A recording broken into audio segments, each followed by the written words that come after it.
Hello everyone and welcome to The Single Parent, brought to you by Christ Our Shepherd Ministries. My name is Jennifer Dow and we're here today to bring you a fresh perspective and new and real insights to being a single parent in today's world. Today we have Dr. Jessica, who has her own practice. She's a chiropractor and she went to Parker University and graduated with her doctorate of chiropractic. She has had her own practice for 1 year, and before that studied under a giant in the chiropractic field, Dr. Ben Lerner, who's also an author and speaker. Right. So in your practice, can you just tell us a little bit about your practice, what you do, kind of the things you focus on, and what brings you here today? Awesome. Yes, ma'am. In my practice here, I do practice here in Matthews, but what I focus on primarily is families.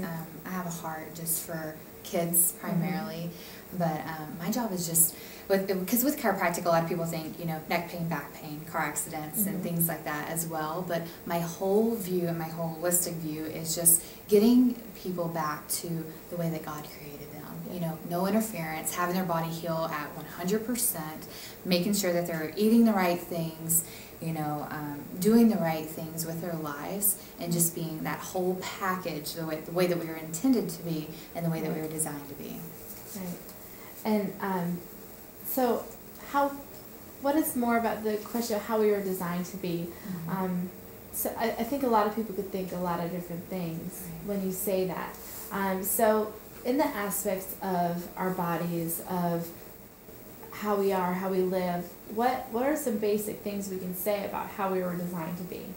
Whenever I think of that, by saying that, what I think about is the way that we are created, the way that God created us. And I think of the full package. This is spiritually, I think of physically, emotionally, just making sure that everything is, I mean, we are performing at 100%, no matter the case, whether it's eating, you know, we are eating the healthiest foods that we possibly can, or putting good into our bodies, whether it's our thoughts, that we are thinking more positive thoughts instead of negative, whether it's our spirituality, you know, that we're making sure that we're less stressed, that we're praying, that we're doing everything. So it's just a whole, like, holistic view of just getting back and making sure that we're living, number one, our purpose, that we're living our mission, and that we're doing everything that we can for our vessel. Because whenever I look at the body, I look at it more as a temple, and being that vessel for God and doing what's right and what we know that we should do with it. Wow, that's really motivating. That makes me want to jump right in and do that.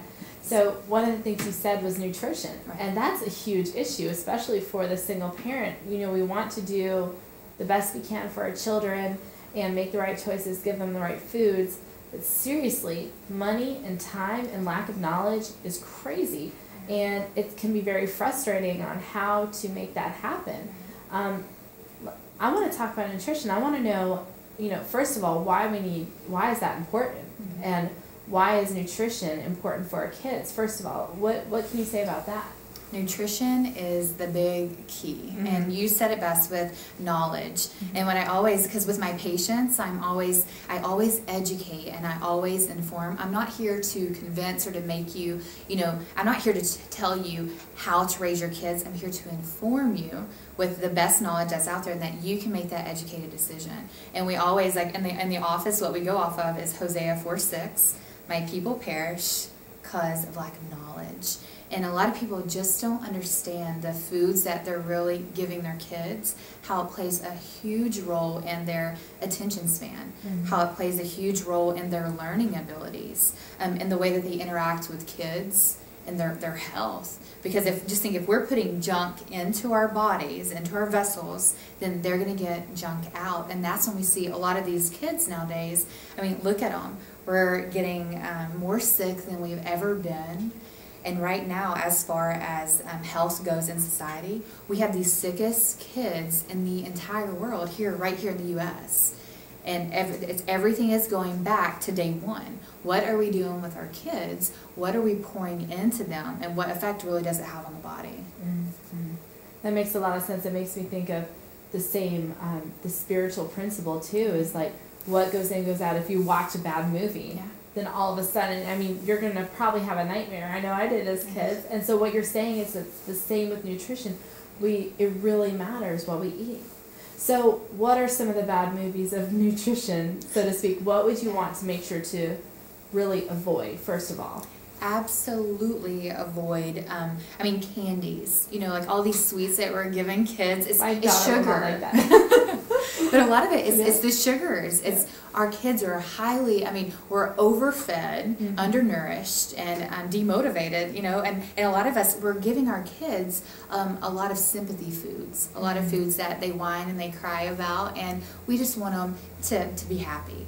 And so we give them the comfort foods, the ice cream, the candies, the M&Ms, the Skittles, and whatever is in there. You flip it over. You look at the sugar intake. You look at the chemicals. And now let's talk preservatives. Let's talk toxins that are in the foods. Food dyes. They actually put toxins in food? Absolutely. Wow. And when I say toxins, what it is that the preservatives, they have to preserve the foods. If not, if it were 100% God-made, it should go bad in a day or two. But you look at these foods that they can last, years on the shelf life. And so they put the preservatives or these added chemicals in there to allow them to be on the shelf. And so they can make, more money for that, to make it more beneficial for them. But it's, whenever you think about it, we're ingesting man-made chemicals. Man-made things into our bodies, and that are in our children. They're little bitty bodies, whether they're 1 year old, whether they're 15, 16 years old, but we're putting these chemicals into them, and then our bodies can't break them down, and so that's when it starts to produce sickness, and it starts to produce disease at an early age with them. So what else? What other? So what are specifically the other than candy, what are some other things that are just no-nos, that are just, you really want to jump back from that? Artificial sweeteners is really, that surprises me, because I feel like they are always telling, especially diabetics, get off the sugar, and hey, you don't want your kid to be hyper, withhold the sugar, just give them some, or whatever it is. Good marketing techniques. And of course, with the diabetics, you want to stay away as much from the sugar as possible. Right. But with the artificial sugar, it's not sugar. There's chlorine inside these chemical bonds. There's chemical bonds. All it is a chemical reaction. And so now whatever, if it's in a blue pack, if it's in a red or pink pack, Splenda, whatever it is, if we're, anything that says sugar-free, anything that says fat-free, anything that says low-fat, those are the foods that we think are healthy, right? We think are healthy for our kids. Right. But in all truth, what it is, look at statistics, read everything that's out there. There's so many additives. And if you were to flip over, if you don't know how to read it, if you don't know how to pronounce it, more than likely it's not good for you. And so it's all back to the simple. So of course, stay away from artificial sweeteners. What it does, it leaches these chemicals. It crosses the blood-brain barrier. It leaches into the brain. Your brain heals everything, right? The way that we function, our brain will heal our bodies at 100%. So now if you're putting bad chemicals, toxins, into your body, we can't heal. And that's when we start to produce sickness, and that's when we start to produce bad things and bad cells in the body. So definitely stay clear of artificial sweeteners for sure. Okay. So is there anything else? We have candies, artificial sweeteners. What else can we watch out for? You want to watch for dairy. And I know that there's a big controversy going on with that, because a long time ago, we thought dairy was good. 3 glasses of milk a day. There you go. There's commercials. Drink milk does the body good, right? Yes. And so, but they tell us on the food pyramid, but I believe here recently that they're even trying to take dairy away from that. Because it used to be good for us per se, but now if you look at it, it all goes back to what they're adding into our foods. And so what are they doing to the cows that makes this mass? Yep. So, and sorry to interrupt you, but mass production. They're injecting growth hormones into them to make